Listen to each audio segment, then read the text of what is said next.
Bokajanan Assam Voice দৰ্শকসকললৈ স্বাগতম জনাইছো। আজি আমি এটা বিশেষ বাতৰিত আহিছো য'ত এজন বিধায়কে কংসৰ ৰূপত ভাওনাত অংশগ্ৰহণ কৰিছে। আহক চাওঁ কি ধুনীয়া লাগিছে।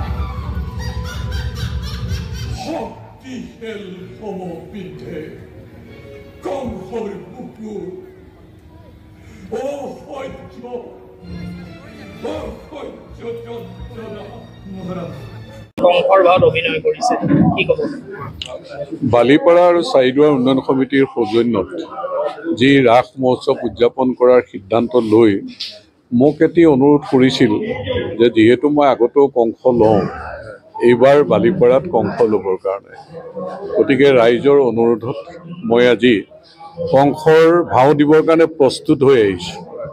গতিকে আজি এই বালিপাৰাত প্ৰথমবাৰৰ কাৰণে মই কংসৰ ভাওত অৱতীৰ্ণ হ'ম খন্তেক পিছতে। গতিকে ৰাইজৰ আশা কৰা ধৰণে ময়ো প্ৰাৰ্থনা জনাইছোঁ ঈশ্বৰক যাতে ৰাইজক সন্তুষ্ট হোৱাকৈ কংসৰ অভিনয়টো মই কৰিব পাৰোঁ, তাৰ কাৰণে মই আশীৰ্বাদ বিচাৰিছোঁ।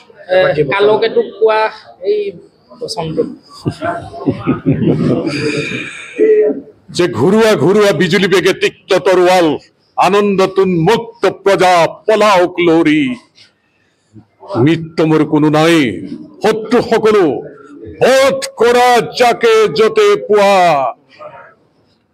বলিয়া দতাল হাতী তুৰন্তে আনি মেলি দিয়া প্ৰজা সাগৰত, আনন্দতুন মুক্ত প্ৰজা পলাওক লৰি।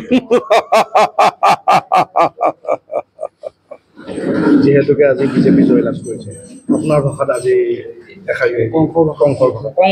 কংসৰ ভাষাত ক'বলৈ গ'লে সাধাৰণতে কংসকটো মানুহে দুষ্কৃতিৰ প্ৰতীক বুলিহে ভাবে।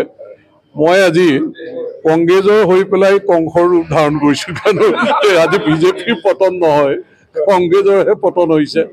কাৰণ 5-0 য'ত আমি আশা কৰিছিলোঁ 4-1, গতিকে তেওঁলোকে 0 হ'ল নহয়। গতিকে আজি আচলতে মোৰ কেৰেক্টাৰটো চাজিলহেঁতেন, কংগ্ৰেছ দলৰ হ'লেহে চাজিলহেঁতেন, কাৰণ আজি পতনটো কংগ্ৰেছৰহে হৈছে, কাৰণ কংসৰটো পতন হ'বগৈ নহয় কৃষ্ণৰ হাতত। গতিকে আজিৰ দিনটোত আমি ক'ব পাৰোঁ যে সংস্কৃতিৰ প্ৰতীক আচলতে ভাৰতীয় জনতা পাৰ্টি, দুষ্কৃতিৰ প্ৰতীক হ'ল কংস।